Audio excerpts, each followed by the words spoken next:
When you mention there about the Premier League, I'm going to be brutally honest, and it feels weird to say this.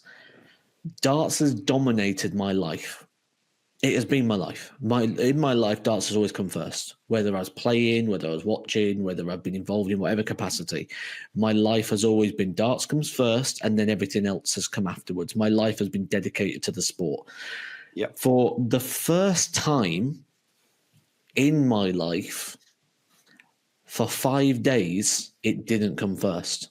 Matt, how are you? I think this is episode 37. Does that sound right? Something like that, yeah. Something like that, yeah. And I've got two. Why have I got two headphones in again? Let's take one out. Big shout out first. Please, guys, subscribe and follow. We want to get more people on. We want to do different stuff with the podcast, but we need to get them subscribers up. So if you're not subscribed, please subscribe. If you're listening audio, please follow, and then we can get the guests on that we want and really take this to the next level. So get that out of the way now. Get it done. Matt, it's been a crazy travel month for both of us. I mean, I don't think anyone's going to feel sorry for me on this one. No. It's been mental. It's been mental. So, I did 2 weeks away in Portsmouth. Then we went to do Rate My Hockey Series 4. Then I went to Las Vegas. I got home for about 1 o'clock in the morning, and then I was down commentating again from 9 o'clock. And that means I slept for about 4 to 5 hours in the last 2.5 days, 3 days. So I am absolutely flagging, but you're looking all right. I've seen you look worse. So, that's a positive. That is a positive, Matt. And, I've been doing the same. I had a holiday and then we did Rate My Hockey. And let's touch on that. Because a lot of people saying, Rate My Hockey's over, gutted. There's another series coming. Yep. And have we got something special in between or what? Yeah, we're going to be looking at finding darts in peculiar places. So we're going to be looking at people's homes, man caves, sheds conversions, coffee shops, hairdressers, weird places in which you can find some darts. We've found some. So that's going to be an exciting little mini-series in between what will be Rate My Hockey Series 4, which is going to be in on a different format. We are constantly reviewing Rate My Hockey to ensure that it is always fresh, original, exciting, and it's going to be. Yeah, and I've got to say, Matt, your hair's looking perfectly gelled. As Modus is an audio commentary, you must have done that for the pod. No, we're doing vision work. So it's all right. Damn it. Vision, which is why I've got my collared shirt on. Yeah. Okay. Which is why people are going to get in the comments and go, we've never seen Matt looking so smart. What's going on? Even got a bit of a tash going on there, mate, as well. So I don't know what that's all about. But let's kick off with some darts topics. I wanted to talk about Luke Littler not this week's Premier League. If you're listening to this on Sunday, you'll have watched the Premier League. You'll have seen Gerwyn Price has won. Again, somebody who we tipped in January is going to have a great year. I think he still is. I think there's something going on there. Here for a second? When you mention there about the Premier League, I'm going to be brutally honest. And it feels weird to say this. Darts has dominated my life.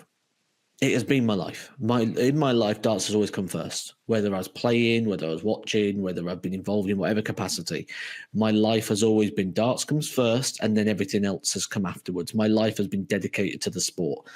Yeah. For the first time in my life, for 5 days, it didn't come first. And if we're going to speak about the Premier League, for the first time, I can say I haven't watched anything. No. I haven't watched any darts. I haven't watched any Pro Tour, Euro Tour, whatever it is. I haven't spoke about darts. I haven't been involved in for 5 days. I mean, incredible, Matt. I've known you for 15, 18 months now, something like that. And obviously we spent a lot of time during that time together. I have never known you go off grid. Yeah. So I've never known I've known you be in bed with the flu. I've known you like you're on an aeroplane. You're halfway around the world and you still find a way to text me or ring me or voice message me. I've got an idea. You went off grid. You went off grid for 5 days. I was like, maybe he's like emigrated. It was amazing. Yeah, I mean, and weirdly, I kind of missed it. Never in my life have I ever just gone on holiday. I've gone away. Of course I have. Of course I've gone away. But I've never gone away and gone, right, I'm not going to take my laptop with me and do something. Like I've always, even WrestleMania last year, I was there. I was doing things on my laptop. I was working. I've always doing something. And and I tell you what, right, it's eye-opening because I had 5 days where I didn't do stuff. It was me, Tommy and Zach, and we just enjoyed ourselves. And when I got back, because I hadn't been answering messages, because I hadn't been answering emails, because I literally just down tools and said, I'm going to try my best. I didn't even have my phone while I was away. I had it briefly. I had Wi-Fi spots, but I deliberately turned off data roaming so I couldn't get in contact. And I tell you what, I got back. I had 272 emails. I had nearly 100 messages on text. And do you know what? It was eye-opening because I thought, that's nearly 400 messages I've received. And I thought to myself, is this what I'm dealing with on a daily basis without realizing that I'm working this around my commentary, around all the other things? And it was mad. Like, I'm thinking, this is crazy, but it was eye-opening. That's my favorite. Did you get any emails? Because this is my favorite. When you get back, that's because maybe you put your out of office on, maybe you didn't, but I always do. And you get this email that starts, I know you're on holiday, but and it's kind of like, but basically, can you please read this the minute you get back? And it's kind of like, I'm on holiday, so don't even, and I can imagine, same for you.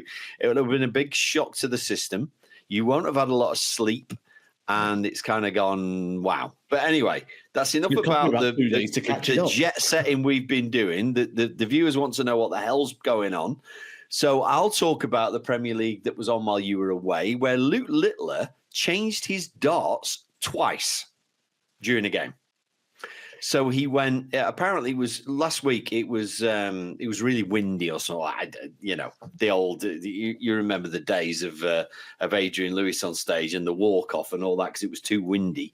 It was apparently that, and so he swapped to 26 gram darts. He went up like 3 grams. That didn't work. So then he tried a new dart completely.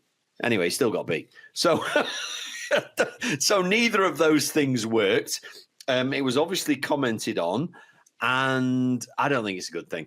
I think you and I have been in plenty of venues. It's been cold, it's been hot, it's been windy, drafty, blah, blah, blah. Just get on with it. It's the same for everybody. Just get on with it. Don't overthink it. I think the minute you overthink it, you're going to then just give the opponent a bit of an advantage. So I wasn't a fan, but something I've got to talk about. I know we've been talking about the singing for ages. We talk about that every week, and there's been more of it. There's been way more of it, Matt. But I've seen something else, and it's driving me mad. So we talked about if it goes to 5-5, do you shake hands again? And you're like, no, absolutely not. I don't do it. And there's certain that right. So I've counted a game the other night, right? They've got on stage. The walk-ons have finished. They've got on stage. They've shook hands. They've gone and thrown 9 practice darts. They've shook hands. Right? It's gone to 5-5. They've shook hands. And then one of them's won 6-5. They've shook hands. Then they've had a hug. Then they've shook hands. I'm like, what? Jesus Christ. Like, it's the best of 11. You've shook hands 6 times. What the hell is going on? Are you a fan of all this hugging and kissing after the game? And I'm sorry I beat you. And, I got lucky there. And, give us a kiss and a hug. Really? So what's your excuse then for wanting all that off me last time we went out? We didn't even have a game of darts. Yeah, that was probably three pints. And I'm like, oh, Matt, I love you so much. Yeah, no, that was probably what that was. But yeah, no, I'm not. It's a bit much. I've got to be honest. I can't imagine you doing that back in the day. 6 shaking of hands in one game. Oh, dear, oh, dear, oh, dear. I don't know. But there's been a bit of controversy. Now, you may or may have not seen this because I think this was... No, you were away. you're away. Somebody that's done it before, Scott Williams. Have you heard about it? Yes. The middle finger. That was probably about 10 of the messages I received, to be fair. Yeah, it's not the first time either. So, I mean, look, give us an insight, Matt. Is he in trouble or what? Is it a fine or what's going to happen? This is where it depends on the person, because if this was you, you'd probably get a written warning. If this is someone who's got history, it could be worse. And because it is someone who's got a history with the DRA, it could be an increased level of fine. Now, look, I think it will be a fine. How much of a fine? This isn't going to be substantial. It's not going to be a life-changing amount. I think we're probably looking between £500 to £1,000. Any more than that, I think, is ridiculous. But I can't see him getting away with it without a fine and a warning of future behaviour. It might even be a suspended fine, where he gets maybe a big fine that he has to pay should he do something else in future, which I think is the best way of trying to collar him. However, I'm going to also be controversial. I don't want to see a personality like Scott Williams collared. I don't want to see Scott Williams have to not be Scott Williams. We live in a world right now where we're constantly complaining about characters, and the second someone gives us a bit of personality, we melt. Oh, fine him, take his money off him. Oh, give it to him. You know, it's like... This is not a better way, though, Matt. This is not a better way. You know, we've all had the crowd on our back. Who is the biggest shifter of merchandise possibly in the world? Certainly now, even though he's not been active for 23 years, the biggest mover of merchandise, and you're going to know exactly who this is Stone Cold Steve Austin. Okay. Why do you know who Stone Cold Steve Austin is, despite the fact you don't like wrestling? Yeah, and I've never watched wrestling, but I know who he is. The same as I know who The Rock is, because they're personalities that are worldwide and people talk about them. And what was the symbol? He was controversial, was he? Yeah, he was controversial. He was anti-authority. His symbol was the middle finger. That was his. I'm going to stand on the rope. Instead of standing with my hands like this, I'm going to stand with the middle finger. Everything was to do with that. So if you take all that away from Stone Cold Steve Austin, in 2025, you cannot sell Stone Cold Steve Austin merch because no one cares about Stone Cold Steve Austin because he doesn't stand out because he's not different to everybody else. So why, when you've got a personality who's going to be so different, yes, maybe it needs censoring slightly, certainly in 2025. Yeah. However, you don't want to make him not be him. I agree. And I think when the whole thing was coming about Gerwyn Price and he's over celebrating and I was like, whoa. This is what darts needs. Yes. You can't take that away. Yeah, absolutely what it needs. You know, I like, look, we've talked about this 100 times. I like to think that everybody has their own personality. Now, as we talked about Rod Cross last week, not everybody's going to be able to do that. For whatever reason, it's just not in them. I think he is a personality. He's got the trousers, he's got the look, he's got the funny darts, he's got a bit of bravado. Just think of something different. I don't think that's the right way. You know, giving the finger to the crowd, they're going to get even more on your back. Right. Yeah, I'm okay with that. You're probably down at Modus with an old pal of mine, Paul Nicholson, who famously got the crowd on his back and fed off that. I'm all for that. I just think perhaps there's a different way you could do it. There's kids watching. Do we really want to be, the kids sitting up at school or whatever doing that? No, we don't. So think of something different to wind the crowd up, whether it's turn around and gesture to them or whatever it is, and I'm not trying to sound old or old fashioned or anything here because, I'm that's not me at all. I just think there's perhaps a different way he could do things to get noticed. And I'm also a fan of do that when you are somebody. And I don't think he is somebody yet. I don't until you're in that top sort of 25, I don't think you're big enough to be doing that. Okay. This is where we're going to have a very strong disagreement on this one. Okay. Because I think personality, character development, all that side of things is what makes you somebody.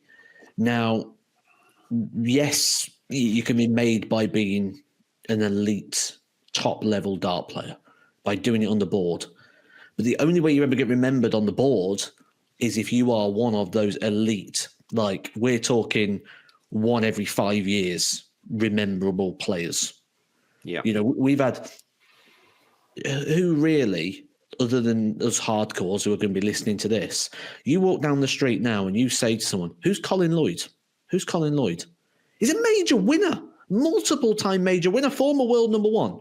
Walk to a darts venue right now, go to the World Match Play, ask them who remembers Colin Lloyd. I reckon it'll be about 30% of the audience. And he won in that venue. They'll be over a certain age, yeah.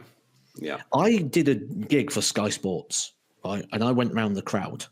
And I had to go around and interview the crowd, and I had to ask them questions. And the amount of people that couldn't answer the questions, and there was only things like, who's the defending Premier League champion? Didn't have a clue. In the end, we couldn't find enough people to take part in the feature that what I had to do is I had to ask the question, give the answer, and then give them the microphone. They gave the answer, and they cut out me giving them the answer because we didn't have enough people in there. But I guarantee you, people will know who Scott Williams is. You're making a very good point. Go and ask anybody under the age of 25 who Colin Lloyd is. No clue, mate. Who's Wayne Mardle? Oh, no, Wayne Mardle is. He's the guy that dances about and blah, blah, blah, blah. Well, guess what? They're the same age. Really? Yeah, and Wayne Mardle, by the way, didn't win much. And Colin Lloyd was world number one. I'm going to say something here as well. You're right. I'm going to say something here that maybe...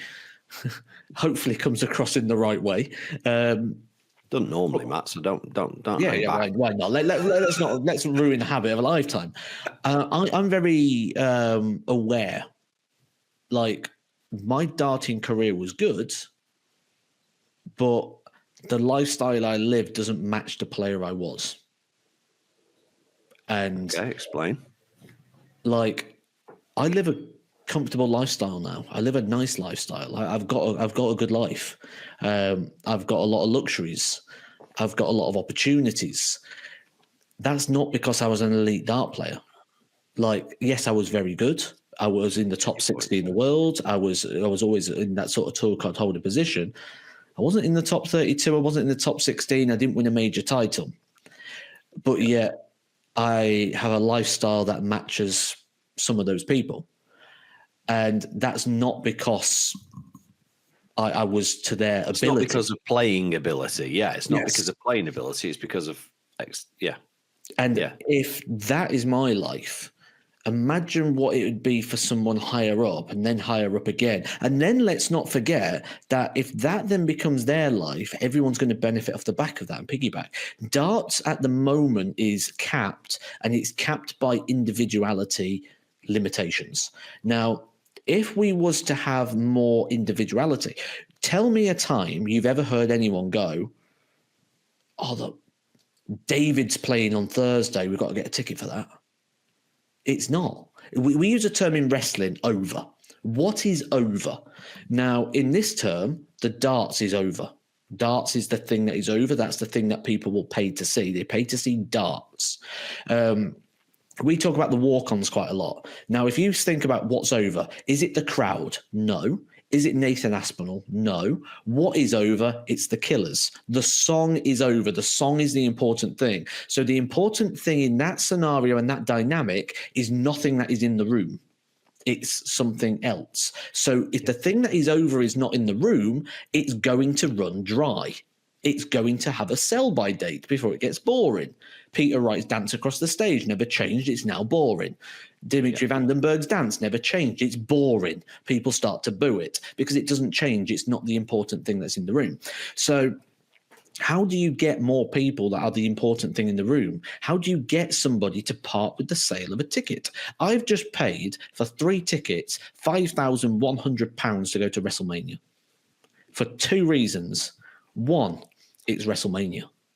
That's over. It's the big thing. It's the big event. And the second thing, it was John Cena's last WrestleMania as a match. And to me, my son, John Cena, is a very important wrestler because he's who we grew up watching.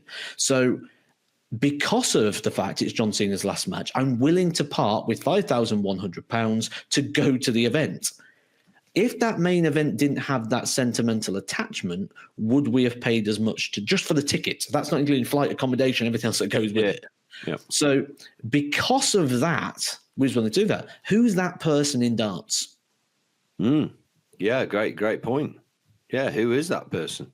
And how do you get that if you don't let people be or interact in a way that the fans understand? Or how do you get that connection with, because it doesn't necessarily need to be we're going because we respect John Cena. It might even be I really want to watch because I can't stand Scott Williams and he's not got no chance of beating Luke Littler, and Luke Littler's going to smash him up, and I'm going to love seeing his smug little face get put in his place by that quality dart player.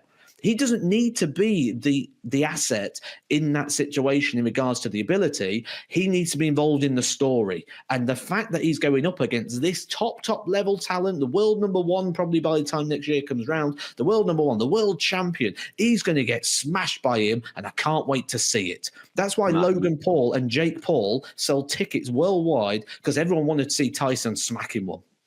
You're making a brilliant point, and you've just brought me onto something that we haven't talked about. It was somebody, a friend of mine owns a hotel, wants to put a darts exhibition on.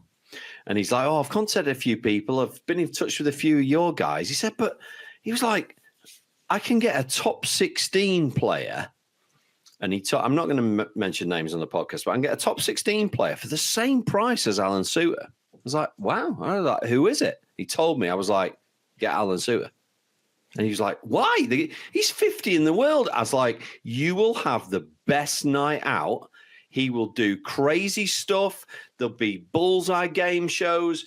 Everybody will come away going, that was the best exhibition ever. I said, get the other guy. He's a better player. He'll hit more 180s. He might sing You'll be bored to tears. You'll be bored to tears. And he went, I hadn't thought of it like that. And I hadn't until you just said it then. It's not about how good you are. It's what you do with it. I've got to mention something because you've talked about wrestling a fair bit. I've got a comment of the week. Now, as you know, comments of the week are things that made me laugh. Really long comments where I'm like, oh, this guy's thought about everything. This one just tickled me. It just tickled me. It was sent in while you were in Vegas. And I was like, yeah, this guy's getting something. So Mike Fenton, 1900, if you're listening, email me, youtube@missiondarts.com. I'm going to send you some goodies.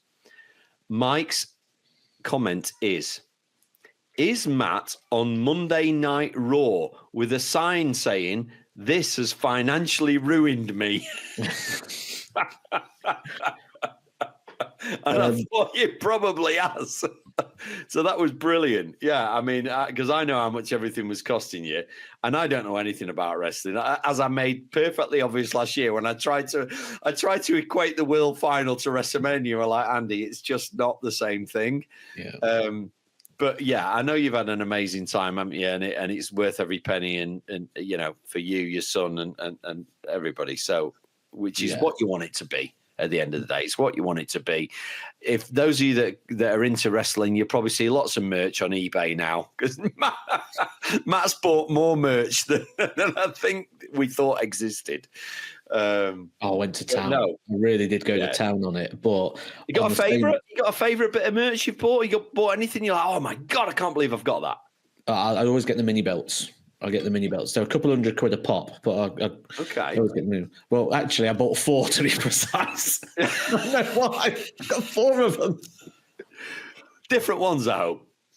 Yeah, it's slightly different. Yeah, very slightly different. But they're numbered as well, you see. So this is how stupid I am with it. Look, but like I said at the very start of this, I get to live a good life at the minute, and I'm working very hard.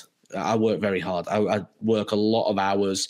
I do a lot of things people probably don't even realize I do, because I work behind the scenes or behind the screen of a lot of things. So I'm probably doing a lot of things that people don't even realize I do. It's not always when you hear my voice on a program or when you see me on a program. Let's push on that, Matt. Let's push on that, because people probably don't know that you've been to Vegas, I've been to Cyprus. We got together for a few days and we filmed half, maybe just over half of Series 4 Rate My Hockey. That was an eye-opener, wasn't it? Wales. Now then, talk to me about the roads in Wales, Matt. I mean, I was going to speak about, carrying on with my point there about like the amount of things that I do that people don't realise. And you brought to Wales, it actually made me laugh because I'm always switched on to it. Like we went to a venue and I stood there, didn't I? I said to you, Andy, I'm like, Andy, should we set this up? Should we do this? Should we set one of these up in the Midlands? Shall we, like darts venue? And he's like, Matt, switch off, do the job you're here to do. Stop trying to set up more businesses. You've got enough businesses at the minute. You don't need any more ventures. Leave it. And I'm like, let's tell the viewers, Matt. Look, coming in Series 4, guys, we've been to a venue that was that impressive as a purely darts venue, nothing else. That Matt was literally like, I was like, Matt, you've left the room. I know when Matt's left the room because I'm talking to him and I can see him, his eyes are blinking, but he's not listening. And that's because his head's going at 100,000 miles an hour. We went to a venue that we were like, wow, if this was replicated nationwide, unbelievable. And that is coming in Series 4. Something that we've done 4 series, Matt. We've not been to anywhere like that, have we? It was special. It was good. It got me thinking. I'm sure you're going to see an Edgar's Darts bar prop up somewhere off the back of it. Like it really did. But on the other hand, I need to stop getting involved with businesses. Like I don't know why I'm coughing so much. I'm sort of getting a bit too deep at the moment with it. Like, as I said, nearly 400 messages when I returned, and that's not like messages from like some of them are like inboxes on social media platforms, things like that. But some of these are just like because now I'm sort of putting myself into certain positions. There's a lot of people that need answers or and I wouldn't be surprised if you got a message and then a follow-up message. Are you dead? Because, like, you've never not replied within 5 days before, so either you've died or you've like your phone's lost, or you know what I mean? Because you're on it every day. Here. I'm going to put my hands up moment. Go on, let's do this. Let's have a bit of a forum. Let's have a moment and join in at home. Let's do this. Let's interact. Let's engage with each other. I'm going to tell you my biggest weakness, and then I want to hear your biggest weakness, Andy, and I want to hear everybody else. We'll embrace each other. Let's get the negativity out of our systems. My biggest weakness is not being able to take a back seat on something. Now, the reason is I've got all these messages. I'm going to go through them, and I will respond to them. Now, what would help me and what would help my situation is if I hired an admin. However, I don't like the fact that someone's talking on my behalf. I don't like the fact someone else is doing it. So I have to feel like I'm in control of everything. Even when I was managing a certain venue and things, I wouldn't let a toilet roll come into the venue that I didn't even sign for. It was all like I have to oversee things to the point where I was getting involved with something else, as you know, Andy. And within 1 week, I was like, look, leave it. I'll do it. I'm going to take charge of this because you're not doing it right. And I was always sort of told if you knit jumpers, you'll make a jumper a week. But if you teach 5 people to knit jumpers, you'll make more jumpers. My problem is I can't let people knit jumpers on my behalf. I struggle with that. Somebody says that to you, you're like, I'll just work harder and I'll do the 5 jumpers. Yeah, that's you. That's you. And I just won't sleep. I'll just make you more jumpers. Yeah. Who needs sleep? Yeah, and I'm sure that the people watching and listening are getting to know you and I. People that are watching the main channel are getting to you and I. And whilst we have lots and lots of things in common, which is why we work, so we're very, very different as well. And it kind of that's why it works. I'm the most organized person in the world. It drives my family mad, and you're not. And that's why that works as a team thing. And I kind of drive myself a little bit mad with it. I'm the sort of person that starts writing a shopping list.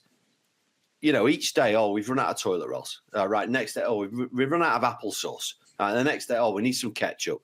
By the time I've got 3 things, I'm like, I need to go and get them. I can't. If the list gets any longer, I'm not going to be able to cope with it. So I've got to go and get them 3 things so I can wipe them off. Some people they've got lists like 40 things until they go shopping.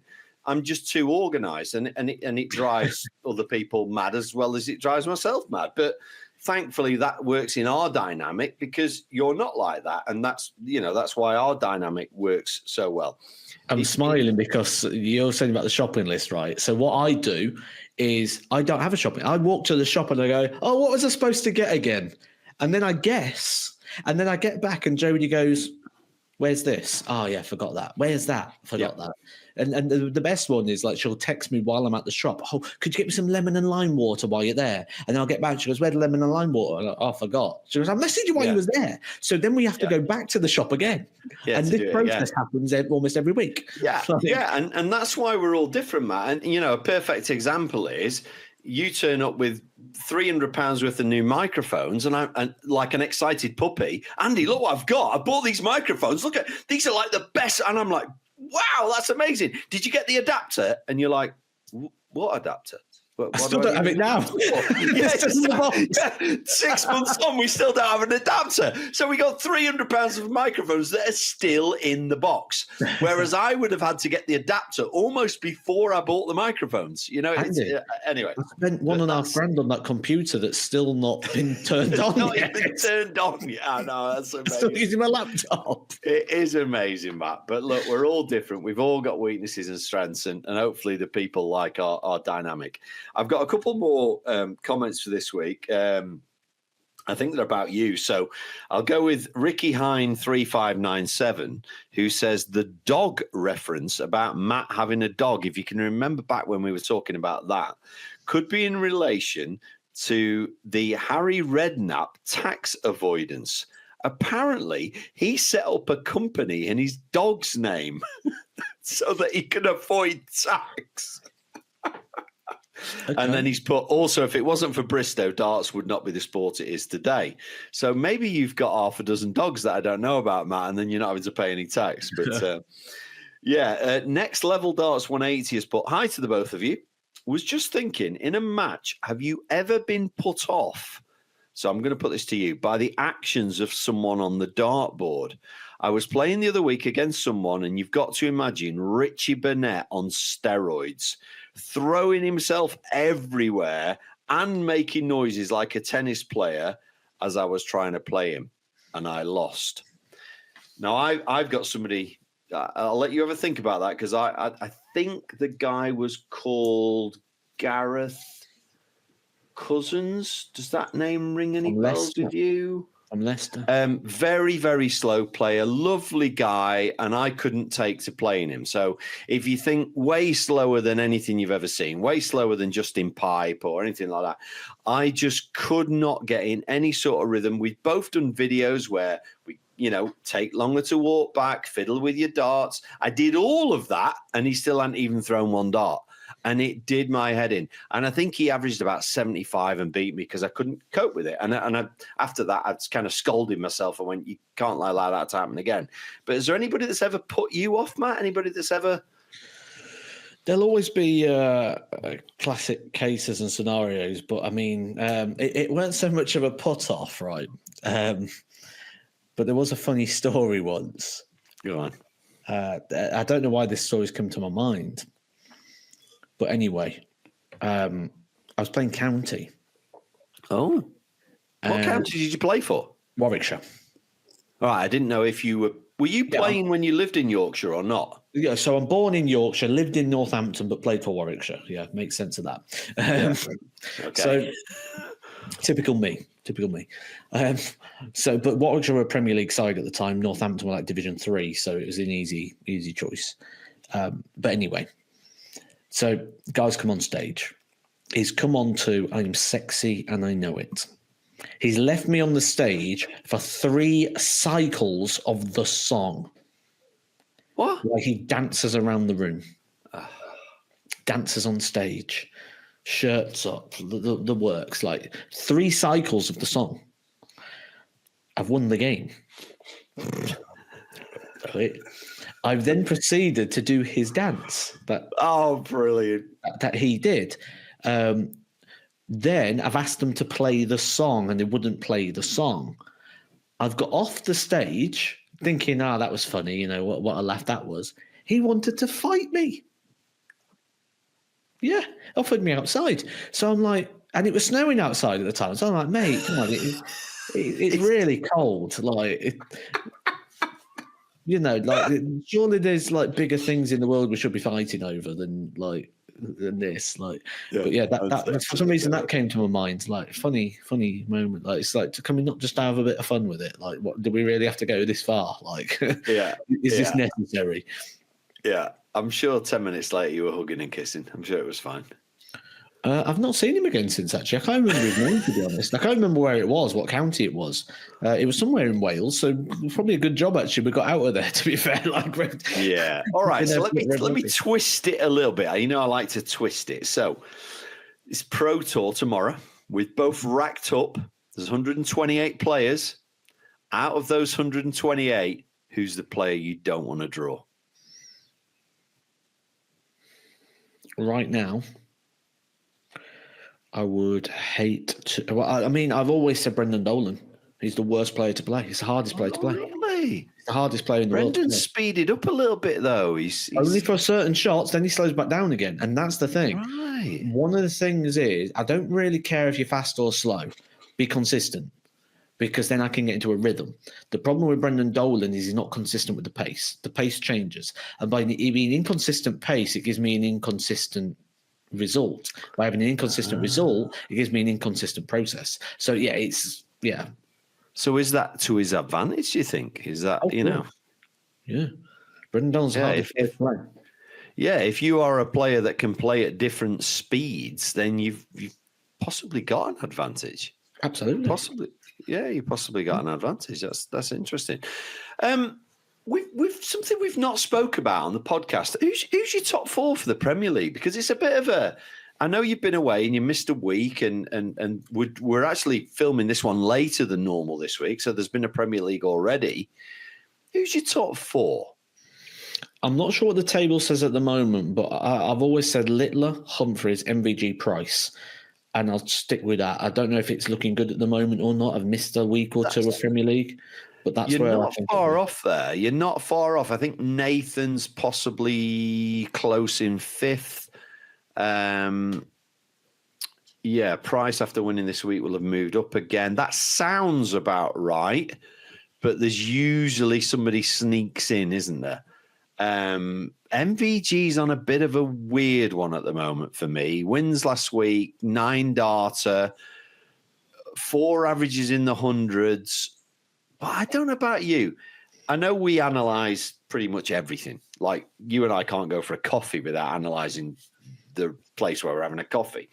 But something's going on with MVG. There's a business potential there. Yeah, MVG's the way his darts are going in, they don't look like MVG of old. Now, I know he's had his injuries, and is it something to do with that? He looks like he's stood a little bit further left than normal. He looks like he's holding the dart slightly different. I don't know. It is different. It's factually different, and he's addressed it, and he says he cannot change it back. Now, if he's saying he can't change it back, what that means, free coaching advice here, if the tip of the iceberg, the thing you notice, so if you notice I used to hold the dart like this, and now I hold it like this, don't focus on this, because this ain't the answer. That's the tip of the iceberg. This is wrong because of something further back. So fix that thing. And if you're saying, I cannot physically do it, if you're throwing your darts and you say, every time I throw my dart, I'm turning, or I can't stop myself from doing this, it's because you're doing something wrong somewhere else, not the thing you notice. You can't change the thing you notice without changing the thing that's before it. It's like going, why is my car not moving anywhere? Let's fix the engine. You get it up, you get the engine open. Why is my car not moving? Because you've got no tyres on it, mate. Just put some tyres on it. It's not the engine that's the problem, it's the tyres. Yeah. And it's the same with this. Obviously, that's a very exaggerated version of it. But yeah, it's exactly the same thing. Don't look at the tip of the iceberg, look at what's causing. Yeah, and interestingly, Bunting, I think I mentioned a couple of weeks ago, he's a pal of mine, and he's a funny player. He seems to do things in spells. So, like, he won the Premier League night, same week he wins the Euros, and then doesn't win a game since. It's like he kind of has a week of I'm unbeatable, and then disappears for another month, and then has another week of. Do you remember when he first joined the Pro Tour? I think he won it. Did he win his first ever Pro Tour? The second. It was the first weekend, I believe. It was UK. Yeah, incredible.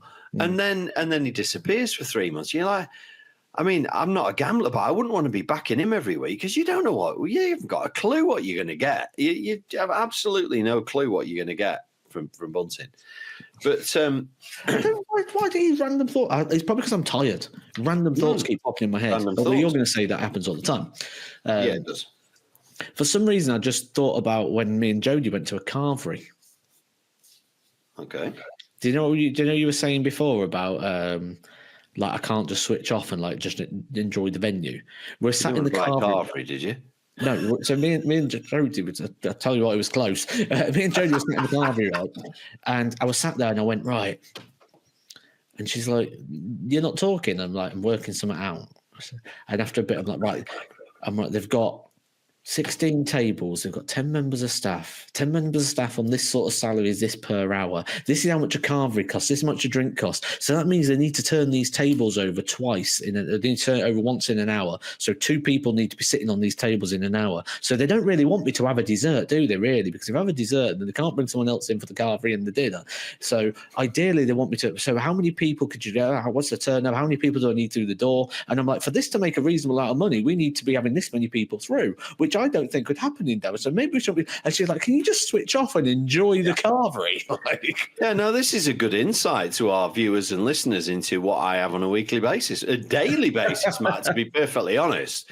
You know, famously, my line for you is if we climbed Everest, you'd be thinking about what we could do and what fancy way we could get down. Could we parachute from the top, or could we hang glide down, or could we parasail, or could we roly-poly all the way from the top to the bottom? You know, you wouldn't be happy that we'd climbed Everest. There had to be, we got to do something even better going down. But, you know, that's that's you, and that's the way we are. But I've got to say, Matt, we're 40 minutes in, and I've been holding this back. I've got the greatest game ever here. Okay, let's play it. So every week you get me with a new game. We've done the wiki darts. It always sounds better when you say it. Yeah, it sounds better when you say that. Yeah, that's the one.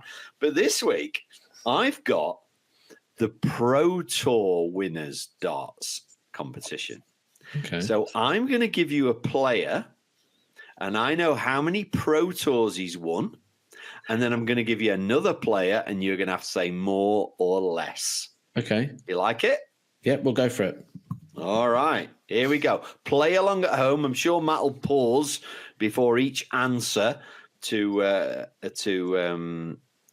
you can play along at home. Okay, so let's start with world champion Luke Littler.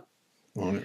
Has he won more or less than Colin Osborne? Luke Littler's not won many, has he? He's won about 3, I think. Colin Osborne. By Pro, are we including the Champions League? This is just Pro Tours. It's just Pro Tours. So by Pro Tour, we're including the old UK Open qualifiers, things like that. No, they weren't Pro Tours, were they? Is just we've just had the 500th. Well, they've classed them as Players Championships, but they're Pro Tours, aren't they? Right, because the old. Don't start getting your laptop up. That's not exciting. I can see what you're doing, Edgar. You can turn that off right now. Otherwise, the viewers at home are going to be very disappointed in you. I'm just looking for what you'd class as when a Pro Tour started. I'm just trying to find the year. Well, we've just had the 500th, and there's 30 a year, so we're talking from 15 years. Because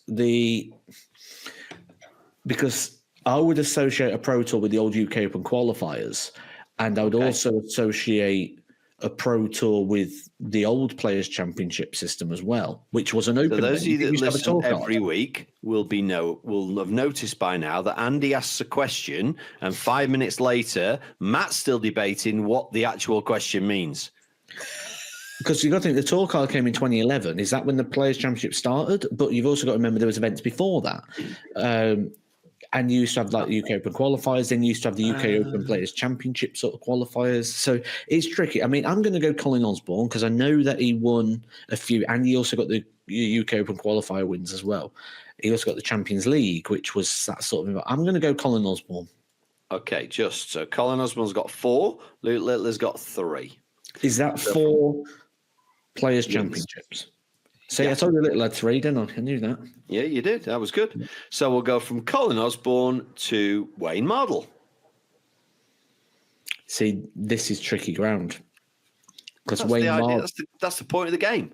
No, but Wayne Mardle won 2, what I would call Players' Championship events, but I don't know if they're going to count. Actually, I think he won 3. He won them at Great Yarmouth. Like in 2005, I think it was, or 2004. All right, so who are you going Caravan Park. That was the original PDC. Who's got more? But I don't know if you're going to count them. So I'm going to go Colin Osborne because I don't think you're going to count those titles. Correct. Wayne Mardle's got 3. So from Wayne Mardle at 3, we're going to go to Daryl Gurney.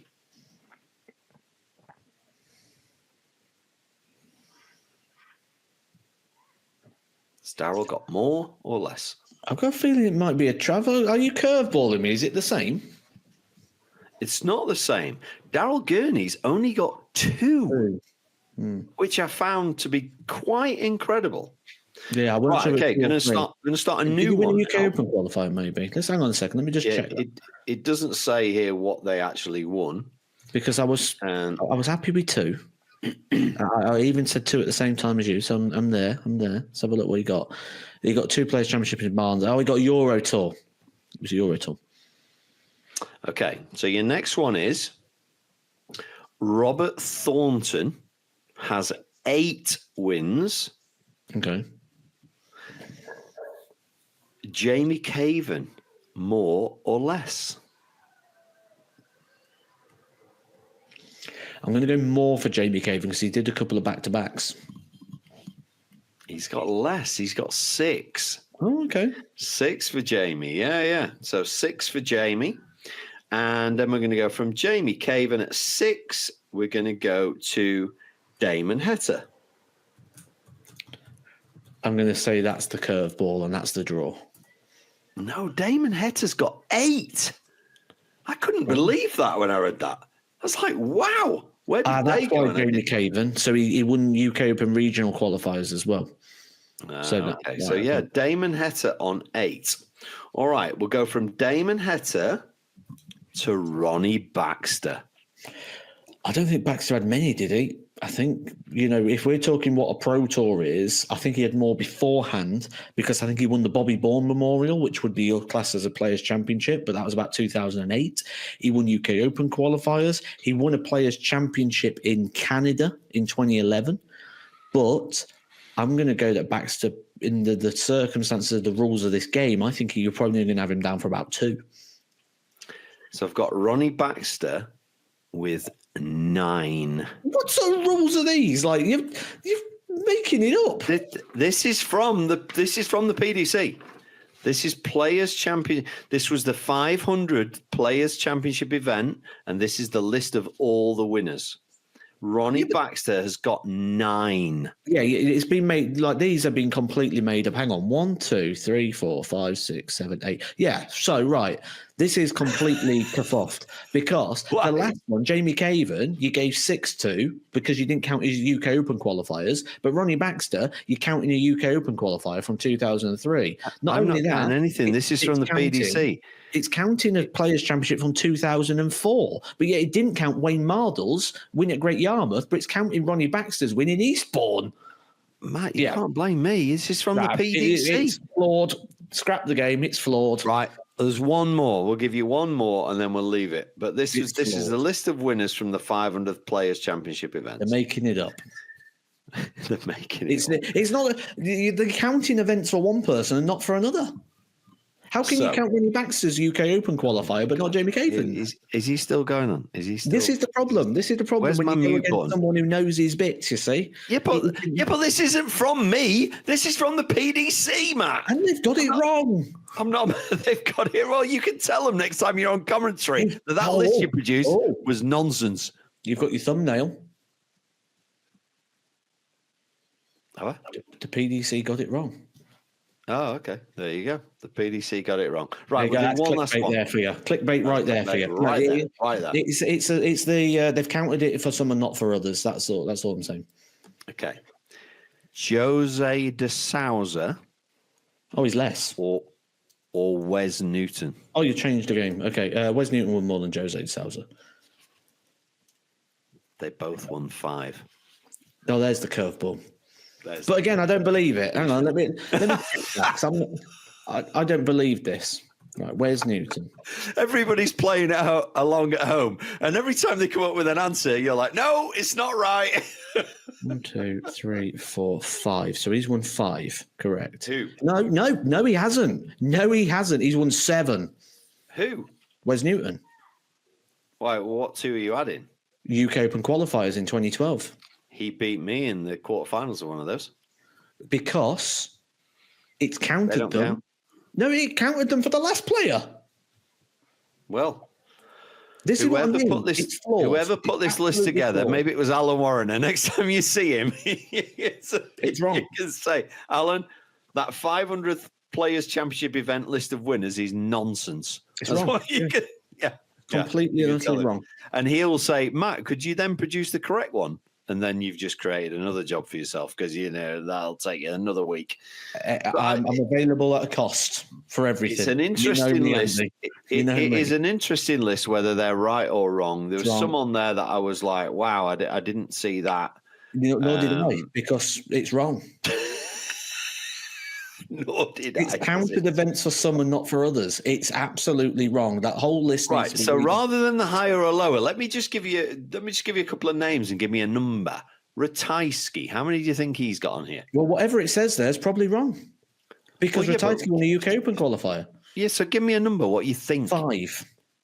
So it's 7, which I thought was more than what I was expecting. It probably is. But then Justin Pipe is on there at 5, and I thought he won about 10. Well, let's find out, shall we? Let me look at my database. I love this. I love this. Halfway through the podcast, Matt's like, no, I'm not having that question because all the answers are wrong, even though I've not produced them. Oh, no, that's correct. He's won 5. Oh, so they got one right then. Yeah, there's one right, yeah. But I would have said it was more. They're right. It's just they haven't counted all the same events. So it's not. Yeah. They've not used the same criteria for everybody. And I think Justin was a player that people hated playing, and that's why he did so well. And then when people got used to playing him, then he wasn't the player that he was anymore. That's the way that game's nonsense. Let's scrap that. All right. Have you got one then?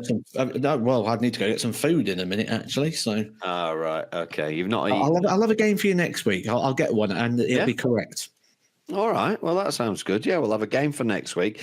Please remember to subscribe. Please remember to follow if you're an audio, and if you're not on the main channel, honestly, guys, please go over there. I don't even care if you subscribe or not. You have got to watch the Home Hockey, or whatever it is, that series that we're calling it, Matt. Dartboards in Unusual Places.